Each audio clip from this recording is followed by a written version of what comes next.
Welcome to प्रिपरेशनपुर। आज है 18 नवंबर। तो 18 नवंबर से रिलेटेड जितने भी करंट अफेयर के क्वेश्चन बनेंगे उसको हम लोग इसमें डिस्कस करेंगे और साथ ही साथ उससे रिलेटेड जो भी फैक्ट बनेंगे मैं आपको बताऊंगा।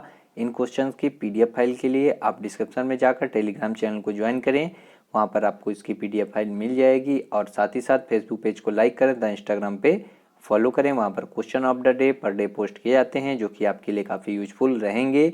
अगर ये क्वेश्चन आपको आपके लिए इम्पोर्टेंट लगे तो चैनल को सब्सक्राइब करें, लाइक करें, कमेंट करें एंड शेयर करें। फर्स्ट क्वेश्चन है, हाल ही में किसे 51वें अमेरिकी राज्य बनने के पक्ष में वोट दिया गया है? तो इसका जो राइट आंसर हो जाएगा वो हो जाएगा पुर्तो रिको। देखिए, अभी हाल ही में अमेरिका में 10 वर्षों में तीसरी बार हुआ है कि संयुक्त राज्य अमेरिका के पुर्तो रिको के क्षेत्र ने राज्य के पक्ष में मतदान किया है और इस तरह जो है देश के वर्तमान 50 राज्यों के साथ बराबरी का व्यवहार इसमें किया जाता है। अब देखिए, बात यहाँ पर पुर्तो रिको की है तो यह आधिकारिक तौर पर पुर्तो रिको के राष्ट्रमंडल के रूप में जाना जाता है जो संयुक्त राज्य अमेरिका का एक अनधिकृत क्षेत्र है। यह फ्लोरिडा, मियामी फ्लोरिडा से लगभग 1600 किलोमीटर दक्षिण पूर्व में कैरिबियन सागर में स्थित है। देखिए, बात यहाँ पर अब अमेरिका की है तो ये रहा मैप में अमेरिका। अमेरिका की जो कैपिटल है वो है वाशिंगटन और यहाँ के जो प्रेजेंट टाइम में प्रेसिडेंट हैं वो है डोनाल्ड ट्रंप और यहाँ की जो करेंसी है वो है यूनाइटेड स्टेट डॉलर। और देखिए, यहाँ से एक क्वेश्चन आपको याद रखना है कि अमेरिका और कनाडा को जो डिवाइड करने वाली लाइन है उसे कहते हैं 49th पैरेलल।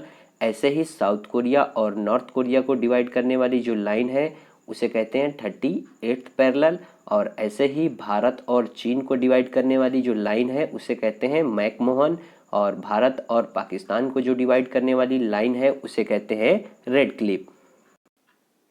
नेक्स्ट क्वेश्चन है, हाल ही में कौन सा स्थान अटलांटिक महासागर में सबसे बड़ा पूरी तरह से संरक्षित समुद्री भंडार घोषित किया गया है? तो इसका जो राइट आंसर हो जाएगा वो हो जाएगा त्रिस्तान दा कून्हा, जिसे ट्रिस्टन दा कून्हा भी कहते हैं। विश्व की सबसे बड़े दूरस्थ मानव बस्ती का घर ट्रिस्टन दा कून्हा के पृथक ब्रिटेन प्रवासी क्षेत्र को लगभग जो है 6,87,000 वर्ग किलोमीटर में अटलांटिक महासागर में सबसे बड़ा पूरी तरह से संरक्षित समुद्री भंडार घोषित किया गया है। यह जो है दक्षिण अटलांटिक महासागर में ज्वालामुखी द्वीपों का एक दूरस्थ समूह है और दुनिया में सबसे दूरस्थ बसे हुए द्वीप समूह में भी है। और इसका जो है अपना संविधान है। यह लाखों समुद्री पक्षी और कई अद्वितीय भूमि पक्षियों का घर भी है। नेक्स्ट क्वेश्चन है, हाल ही में बच्चों के लिए किस राज्य में दुनिया का पहला ट्राम पुस्तकालय शुरू किया गया है? तो इसका जो राइट आंसर हो जाएगा वो हो जाएगा पश्चिम बंगाल। देखिए, अभी 14 नवंबर बाल दिवस के अवसर पर बच्चों के लिए दुनिया की पहली ट्राम कार पुस्तकालय की शुरुआत जो है वो कोलकाता पश्चिम बंगाल में की गई है। विश्व की पहली ऐसी ट्राम लाइब्रेरी का नाम जो है वो Kolkata young readers tram car है और पूरे उत्तर और दक्षिण कोलकाता में हर दिन जो है ये सुबह से शाम तक ट्राम श्याम बाजार, एस्प्लेनेड और एस्प्लेनेड गरियाहाट मार्गों पर चलेगी। इसे जो है पश्चिम बंगाल परिवहन निगम और एपीजे आनंद चिल्ड्रंस लाइब्रेरी द्वारा संयुक्त रूप से विकसित किया गया है और इसमें जो है लगभग 1000 किताबें होंगी। देखिए, बात यहाँ पर अब पश्चिम बंगाल की है तो ये रहा मैप में पश्चिम बंगाल। पश्चिम बंगाल की जो कैपिटल है वो है कोलकाता और यहाँ के जो गवर्नर हैं वो हैं जगदीप धनखड़ और यहाँ के जो चीफ मिनिस्टर हैं वो हैं ममता बनर्जी। अब देखिए, बात यहाँ पर पश्चिम बंगाल की है तो पश्चिम बंगाल से रिलेटेड एक क्वेश्चन आपको याद रखना है कि अपने भारत में जो है एक सींग वाले गेंडा जो है वो 2 राज्यों में ही पाए जाते हैं, एक पश्चिम बंगाल और दूसरा असम में। तो आपको ये क्वेश्चन भी याद रखना है।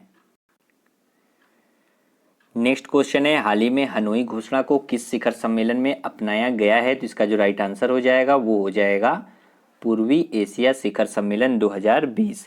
देखिए, हनोई घोषणा को पूर्वी एशिया शिखर सम्मेलन 2020 में अपनाया गया है जहां भारत का प्रतिनिधित्व जो है वो विदेश मंत्री एस जयशंकर ने किया है। हनोई घोषणा पत्र ने 2005 में कुआलालंपुर घोषणा, 2010 में हनोई घोषणा पत्र और 2011 में बाली घोषणा और 2015 में कुआलालंपुर घोषणा की पुनः पुष्टि के साथ आसियान पर केंद्रित एक क्षेत्रीय वास्तुकला पर जोर दिया है। अब देखिए, बात यहाँ पर पूर्वी एशिया शिखर सम्मेलन की है तो पूर्वी एशिया शिखर सम्मेलन 8 सदस्य देशों का एक क्षेत्रीय मंच है जिसमें जो है 10 आसियान देश शामिल हैं और अन्य 8 में जो है ऑस्ट्रेलिया, चीन, भारत, जापान, न्यूजीलैंड, रूस, संयुक्त राज्य अमेरिका और कोरिया गणराज्य शामिल हैं।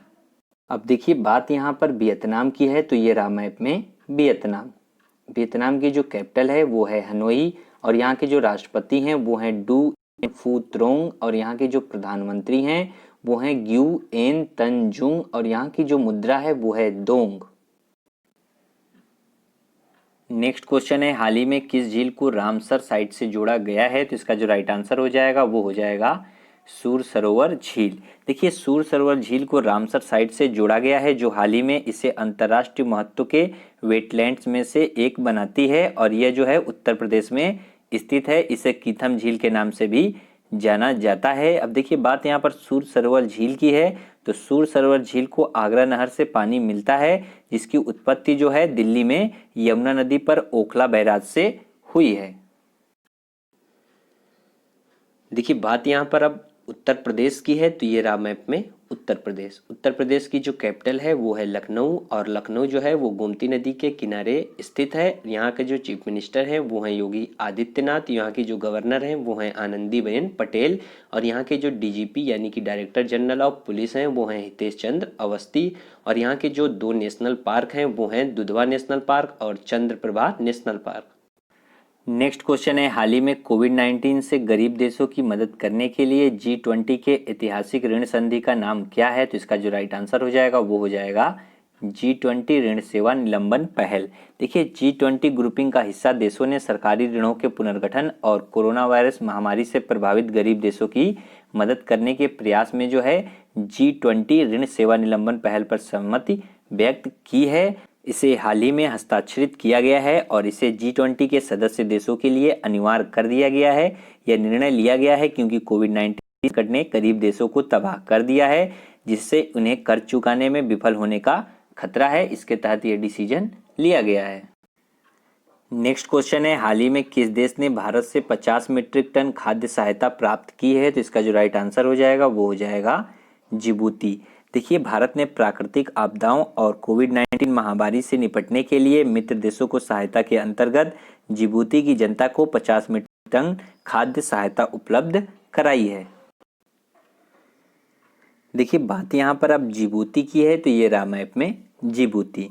जिबूती जो है पूर्वी अफ्रीका में बसा एक देश है और इसकी जो कैपिटल है वो है जिबूती और यहाँ की जो प्रेजेंट टाइम में राष्ट्रपति यानी कि प्रेसिडेंट हैं वो हैं इस्माइल उमर गुलेह और यहाँ के जो प्रधानमंत्री यानी कि पीएम हैं वो हैं दैलिता मोहम्मद दैलिता और यहाँ की जो करेंसी है वो है जिबूती फ्रैंक।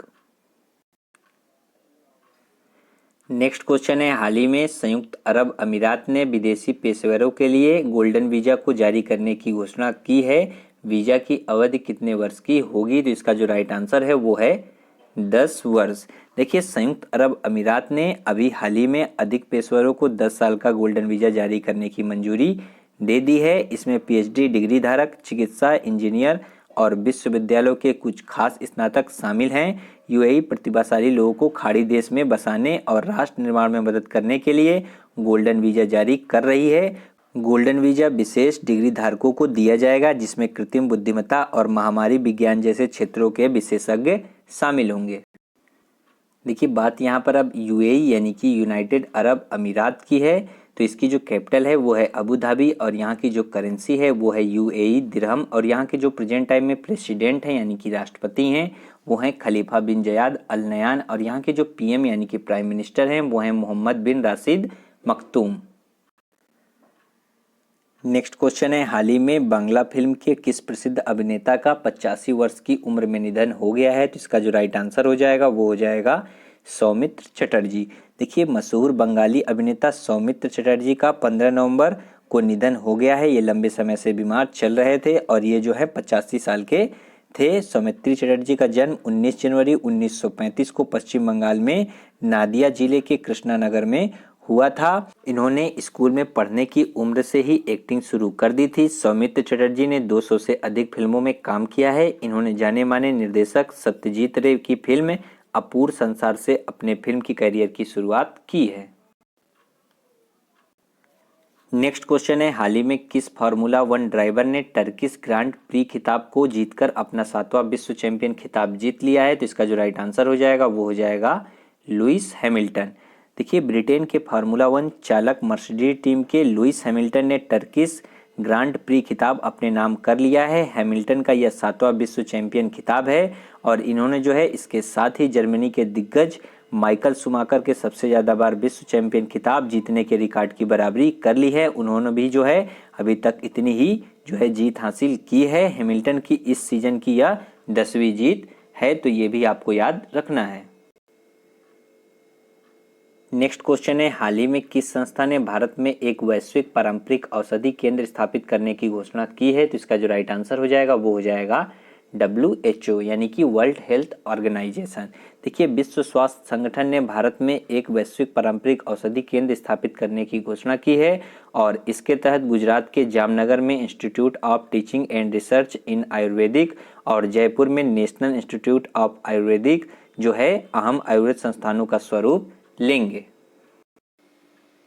अब देखिए, बात यहाँ पर WHO की है। इसकी फुल फॉर्म होती है वर्ल्ड हेल्थ ऑर्गेनाइजेशन, जिसे कहते हैं विश्व स्वास्थ्य संगठन। इसकी स्थापना 7 अप्रैल 1947 में हुई थी और इसका जो हेडक्वार्टर है वो स्विट्जरलैंड के जिनेवा में है और इसके जो प्रेजेंट टाइम में हेड यानी कि डायरेक्टर जनरल हैं वो हैं टेड्रोस अधानोम।